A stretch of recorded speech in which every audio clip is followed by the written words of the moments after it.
Le pays ici fait souvent comme si c'était le remède de la fièvre typhoïde. C'est-à-dire le pays ici est souvent amer, au point où tu as envie de te poser la question, qui va même digérer ça?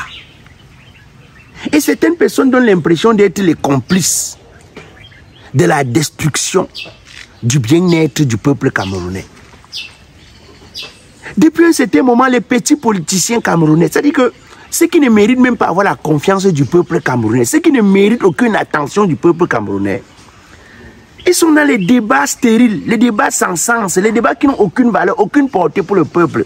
Tu entends les gens, ou c'est parce qu'ils ont mangé, ils sont rassasiés, ou c'est parce que, c'est-à-dire qu'ils ont dormi, ils ont fait 2 petits rêves, ils se sont trouvés dans un bon endroit. Hein? J'étais le premier à proposer l'inscription sur les listes électorales. J'étais le premier à lancer le mouvement inscription sur les listes électorales. Regardez les luttes des opposants camerounais. C'est-à-dire quelqu'un qui se dit opposant, ça lutte.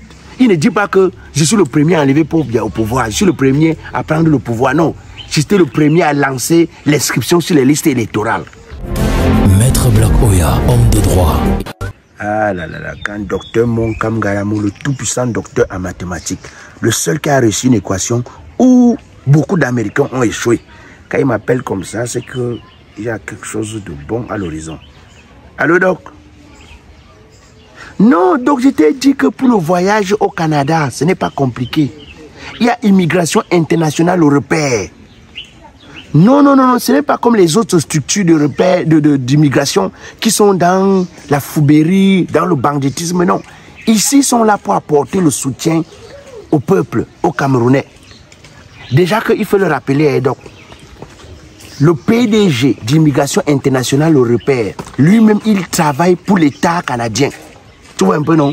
Donc là-bas, on ne te prend même pas 5 francs avant que l'État canadien envoie une invitation pour te rassurer que tu seras effectivement parmi les gens qui vont aller au Canada. Donc c'est quand ton papier sort qu'on commence à te demander de payer tes factures. Non, non, non, non, non. Ce n'est pas comme les sociétés où on dit que ouvre d'abord le dossier, avance d'abord telle somme. Non, là-bas c'est différent. En tout cas, donc, regarde, tu ne paies rien. Tu ne paies rien à appeler. Voilà le numéro de téléphone. Appelle. Non, non, bon, c'est même pas comme une société qui est seulement dans la mallette. C'est une société qui a des bureaux. Donc, tu peux te rendre là-bas, ou bien tu peux envoyer quelqu'un là-bas au bureau, et ils vont là-bas prendre les informations. Oh, ok, donc, ok. Vraiment, moi, le pays ici fait souvent comme si c'était le remède de la fièvre typhoïde. C'est-à-dire le pays ici est souvent amer, au point où tu as envie de te poser la question, qui va même digérer ça? Et certaines personnes donnent l'impression d'être les complices de la destruction du bien-être du peuple camerounais. Depuis un certain moment, les petits politiciens camerounais, c'est-à-dire que ceux qui ne méritent même pas avoir la confiance du peuple camerounais, ceux qui ne méritent aucune attention du peuple camerounais, ils sont dans les débats stériles, les débats sans sens, les débats qui n'ont aucune valeur, aucune portée pour le peuple. Tu entends les gens, ou c'est parce qu'ils ont mangé, ils sont rassasiés, ou c'est parce que, c'est-à-dire qu'ils ont dormi, ils ont fait 2 petits rêves, ils se sont trouvés dans un bon endroit. Hein? J'étais le premier à proposer l'inscription sur les listes électorales. J'étais le premier à lancer le mouvement inscription sur les listes électorales. Regardez les luttes des opposants camerounais. C'est-à-dire quelqu'un qui se dit opposant, ça lutte. Il ne dit pas que je suis le premier à enlever au pouvoir, je suis le premier à prendre le pouvoir. Non, j'étais le premier à lancer l'inscription sur les listes électorales. Moi, je préfère dire ça tout de suite. Si vous voulez aller dire, allez raconter, comme vous racontez souvent, allez dire que je suis militant de tel parti, que je suis le frère de tel village. Un opposant qui, au lieu de se mettre aux côtés du peuple, au lieu de travailler, au lieu de lutter pour qu'on ait quelque chose de nouveau, pour qu'on ait quelque chose de fort, pour que le peuple camerounais puisse enfin profiter de son pays, qui s'assoit pour faire des débats stériles sans sens, les discussions inutiles, les trophées qui n'apportent rien. J'étais le premier à lancer le mouvement inscription sur les listes électorales, inscription massive sur les listes électorales. Un politicien qui ouvre sa bouche pour dire ça est un malhonnête, est un ennemi du peuple, est un danger pour le peuple, et le peuple doit pouvoir s'éloigner de ce genre de politiciens. Le peuple doit quitter ce genre de politiciens. Mais qu'est-ce qu'on est même dans quel pays? Les gens sont en train de réfléchir comment est-ce que on va contourner les techniques du pouvoir pour enfin offrir quelque chose de meilleur pour que les résultats qui vont sortir des urnes, même si c'est le pouvoir qui gagne, que ce soit clair que non, le peuple camerounais a fait sa part. Que ce soit clair que non, les Camerounais méritent leur gouvernant. Mais tu as les politiciens, ou c'est les politiciens du dimanche, du débat du dimanche. Des politiciens qui sont venus faire de la politique un business. Hein? Qui sont venus faire de la politique un business. J'ai dit qu'il y a beaucoup de dealers qui se donnent le visage des leaders. Pourtant, en réalité, c'est des dealers. Parce qu'un vrai homme politique, quelqu'un qui travaille pour le peuple, ne fait pas de petites luttes. Ne fait pas... Moi, j'entends... Quand j'écoute un homme politique s'asseoir, excusez-moi, hein, quand j'écoute un homme politique s'asseoir, non, j'étais le premier à lancer l'inscription sur les listes électorales. Donc, j'ai envie de dire, mon frère, tu étais le premier à lancer. Est-ce que c'est le premier à parler l'anglais? C'est le premier à arriver à Bamenda qui parlait l'anglais? Est-ce que c'est le premier à arriver à Bamenda qui parlait l'anglais? Tu étais le premier à lancer. Est-ce que ton discours du premier a été suivi alors? Est-ce que ton discours du premier a été suivi alors? Tu as des discussions. Tu as Cabral Libi qui dit que c'est moi. Tu as ici Espo Matomba qui dit que c'est moi. C'est quoi ça? C'est quoi ça? Est-ce que le problème ici, c'est qui était le premier à lancer l'inscription massive sur les listes électorales? La question, c'est quelles sont les stratégies que nous pouvons mettre ensemble sur pied pour que le peuple puisse avoir un dirigeant qu'il mérite, puisse avoir un dirigeant qu'il assume, puisse avoir un dirigeant qu'il a choisi et non un dirigeant qu'on lui a imposé. C'est-à-dire qu'on a des questions. On a des questions fondamentales. On a des questions prioritaires, des questions importantes, des questions qui doivent rester dans le contexte actuel. Mais tu as des politiciens qui se sont rassasiés, des politiciens qui dormaient affamés et qui sont réveillés, ils ont commencé à trouver la nourriture sur la table, ça les trouble. Tu as quelques politiciens qui en réalité sont là pour nous nuire, parce qu'ils n'ont rien à nous apporter, qui font des débats, qui déroutent le peuple. Certains vont jusqu'à s'asseoir pour dire que, oh, tout ça ne sert à rien, hein, tant qu'on ne change pas le code électoral, ça ne sert à rien, hein, on perd le temps, hein, le pouvoir va toujours remporter, ça ne sert à rien, vraiment, aller même s'inscrire là, n'apporte rien. Moi, je demande, c'est-à-dire, pourquoi est-ce que nous sommes les adeptes de ne rien essayer, mais conclure que non, ça ne va pas marcher? Voici un pays où on n'essaye rien, mais on conclut que ça ne va pas marcher. Ok, vous dites qu'il faut d'abord changer le code électoral, sinon, il faut un code consensuel, je suis d'accord. Si à la veille de l'élection, on vous propose le code consensuel et que vous ne vous êtes pas inscrit, vous allez faire quoi? Si à la veille, on vous propose le code consensuel et vous ne vous êtes pas inscrit, vous allez faire quoi? Qui va donc voter? Vous n'êtes pas inscrit, vous avez le code consensuel. Vous allez gagner comment? Non. Messieurs, c'est un pas après un autre. Un pas après un autre. C'est comme ça la vie. C'est comme ça la vie. C'est un pas après un autre. Même l'enfant ne se lève pas, il commence à courir. C'est que les gens vont fuir. Quand un enfant naît, il commence d'abord par s'asseoir. Après, il commence d'abord par ramper avant de marcher.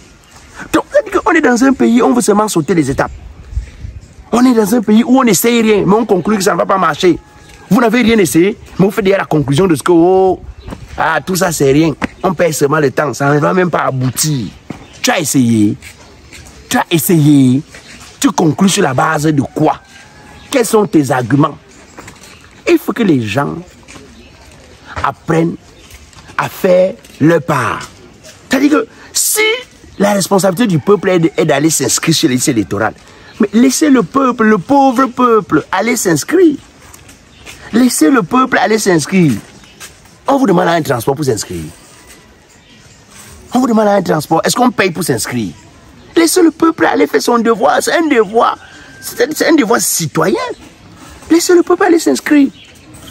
Hein? Après, même ceux qui disent que oh, si on ne change pas le système électoral, non, l'opposition ne peut pas gagner. J'ai envie de vous dire que vous mentez. Je vous ai dit que plus vous serez nombreux à vous inscrire, plus vous serez nombreux dans les urnes, pour revendiquer le changement. Puis vous allez voter. Surveillez le vote. D'abord, contrôler le vote. Et défendre votre vote. Quand on va d'abord vous voir nombreux dans les urnes pour les votes, on va commencer à dire, hey, est-ce que si on met la stratégie là sur pied, les gens s'ils ne vont pas, ils sont très nombreux. Parce que je vous ai dit que le problème de ce pays, c'est que il y en a qui pensent que il y a ceux qui sont nés pour mourir pour eux. Il y a des messies qui sont nés pour se sacrifier. Eux, ils sont nés, c'est-à-dire pour rester chez eux ou sur Facebook, se plaindre. Jamais d'actes concrets. Parce que j'ai toujours expliqué que un peuple nombreux qui revendique quelque chose se fait entendre. Mais un peuple réduit, un peuple, j'ai envie de dire, une poignée qui revendique, on a l'impression que c'est une rébellion. On a l'impression que c'est des gens qui veulent seulement déranger. Parce que plus vous êtes nombreux, plus ce que vous revendiquez est légitime. Et plus vous êtes nombreux, plus même eux, mais ils vont commencer à dire, hey, si on les tue tous, on va gouverner qui?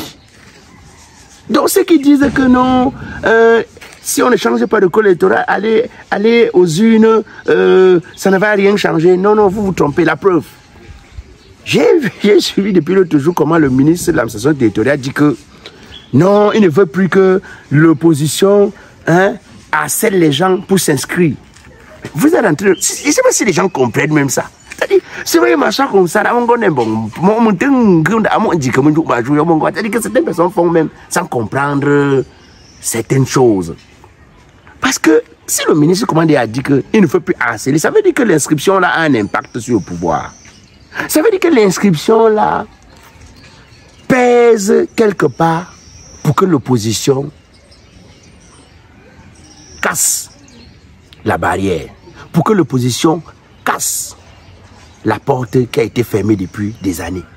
Sinon, pourquoi est-ce que le ministre dit qu'il ne faut plus harceler? Au contraire, le ministre devait être content en disant que mais c'est bien, comme vous bousculez d'autres, vous suscitez des inscriptions. Mais quand il commence à dire que laissez les gens sont libres, s'ils ne veulent pas s'inscrire, pourquoi vous les forcez? Non, ça veut dire que on est en train de jouer au jeu du pouvoir et on est en train de gagner sur le jeu du pouvoir en jouant à son jeu. Parce que souvent, il faut aller sur le terrain de quelqu'un. Quand quelqu'un t'amène sur ton terrain, va sur son terrain. Va sur son terrain. Tu le bats sur son terrain. Ça passe mieux. Parce que quand quelqu'un, il faut essayer de comprendre le terrain de quelqu'un et dire, ok, comme j'essaie de l'amener sur le terrain, je ne gagne pas là. Son propre terrain là, c'est comment? Tu essaies d'aller sur le terrain là. Et c'est là-bas que tu le bats. Parce que j'ai l'impression que le peuple est en train d'aller sur le terrain du pouvoir et le pouvoir se sent menacé. 2025, c'est pas loin, non? On sera là. C'est pas que quelqu'un va raconter à l'autre. On sera tous là. En tout cas, j'ai l'habitude de vous dire que doucement, doucement, on n'est pas pressé. C'est notre slogan.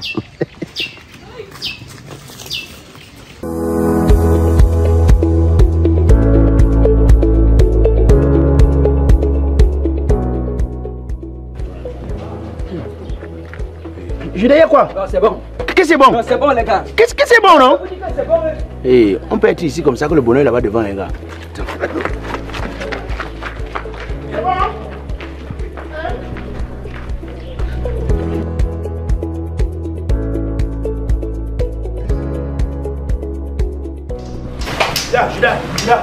Là. Je dis, depuis tu ne fais que nous dire que c'est bon, qu'est-ce qui est bon? En fait, le conteneur que l'oncle a envoyé, c'est ça que je suis venu récupérer. Attends, le conteneur qui est parti de l'Italie pour le Cameroun il y a à peine 28 jours, Judas. Tu le prends pour les bêtes? Vous doutez de la fiabilité des signes logistiques, vous-même venez voir, je suis un peu pressé. Et vous-même, vous allez voir.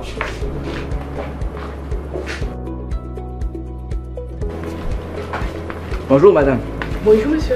J'ai reçu un appel pour venir retirer un conteneur au nom de monsieur Moto. Ah oui monsieur. Attendez, madame, vous voulez me dire qu'en 28 jours, le conteneur est parti de l'Italie pour le Cameroun? Bien sûr monsieur, ici à Groupage Signes Logistique, nous n'oublions pas l'efficacité, la rapidité et la fiabilité. Nous sommes compétents pour acheminer les colis de l'Italie pour le Cameroun et vice-versa. Nous collectons également les colis dans toute l'Europe pour le Cameroun. Et ne vous inquiétez pas monsieur, nous acheminons également les conteneurs individuels pour le Cameroun. Il suffit juste de contacter le numéro. Attendez, si je comprends bien, pendant que certains font la sorcellerie sur les hommes, si le logistique fait sa part sur les conteneurs. Continuez à douter, non? Je peux avoir votre carte de visite, s'il vous plaît.